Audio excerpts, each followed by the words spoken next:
10 سال پہلے آثار قدیمہ کے اسرائیلی ماہرین نے پچی کاری کیے گئے فرشوں اور دیواروں پر نقش و نگار سے مزین ایک یہودی عبادت گاہ دریافت کی۔ یہ عبادت گاہ مگدال کے شہر میں دریافت ہوئی، جسے میری میگدلین کا شہر بھی مانا جاتا ہے۔ میری میگدلین کا ذکر انجیل میں شامل گاسپلز میں حضرت عیسیٰ علیہ السلام کے پیروکاروں میں سے ایک کے طور پر ہوتا ہے، اور اب ماہرین کو ایک مصروف شارع کے دوسری جانب ایک اور عبادت گاہ کے آثار ملے ہیں۔ یہ پہلی بار ہے کہ حضرت عیسیٰ کے دور کی 2 عبادت گاہیں ایک ہی مقام پر ملی ہوں۔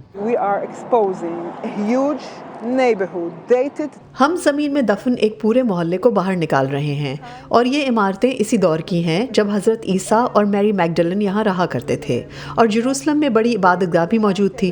اس کے بعد نہ تو ہمیں اس سے پہلے کے کوئی آثار ملے ہیں اور نہ ہی اس کے بعد کے۔ یروشلم کی جس بڑی عبادت گاہ کا یہ ذکر کر رہی ہیں اسے سیکنڈ ٹیمپل کہا جاتا ہے۔ اس کو بنی اسرائیل نے حضرت عیسیٰ علیہ السلام کی پیدائش سے پہلے تعمیر کیا تھا، اور اسے اسی عبادت گاہ کی یاد میں بنایا گیا جو حضرت سلیمان علیہ السلام نے تعمیر کروائی تھی۔ آج اس سیکنڈ ٹیمپل کی صرف ایک ہی دیوار باقی ہے، جسے ویلنگ وال یا دیوار گریہ کہا جاتا ہے۔ اس دور میں یہودیوں کی زیادہ تر عبادت اور قربانی تو اسی بڑے ہیکل میں ہوا کرتی تھی جو یروشلم میں واقع تھی۔ مذہبی اجتماع اور انجیل کے مطالعے کے لیے ویسے چھوٹی اور مقامی عبادت گاہوں کا استعمال ہوتا تھا جو مگدال میں دریافت ہوئی ہیں۔ ہم ایک 2000 سال قدیم عبادت گاہ کے سامنے کھڑے ہیں۔ اس سے بہت سی چیزیں واضح ہو جاتی ہیں۔ یہاں کی آبادی، جیروسلم اور وہاں موجود بڑی عبادت گاہ کے ساتھ کیا رشتہ تھا، اور اسی عبادت گاہ کا ایک پتھر جسے یہاں گلیلی کی آبادی کے لیے لایا گیا تھا۔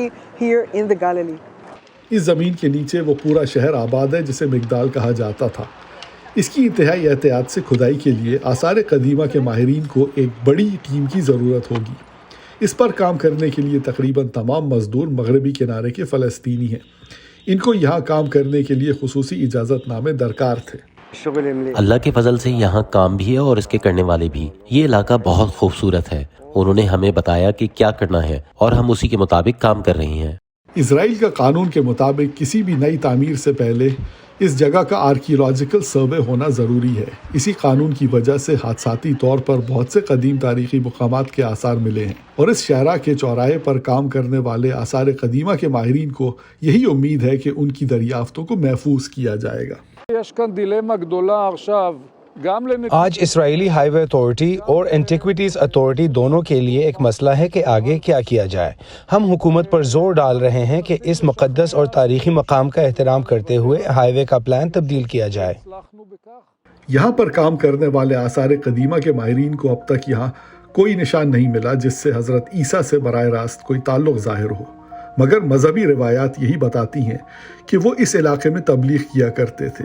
انجیل کے بہت سے مورخین یہ بھی سمجھتے ہیں کہ بہت ممکن ہے کہ میری میگڈلین بھی اسی یہودی عبادت گاہ میں آئی ہوں۔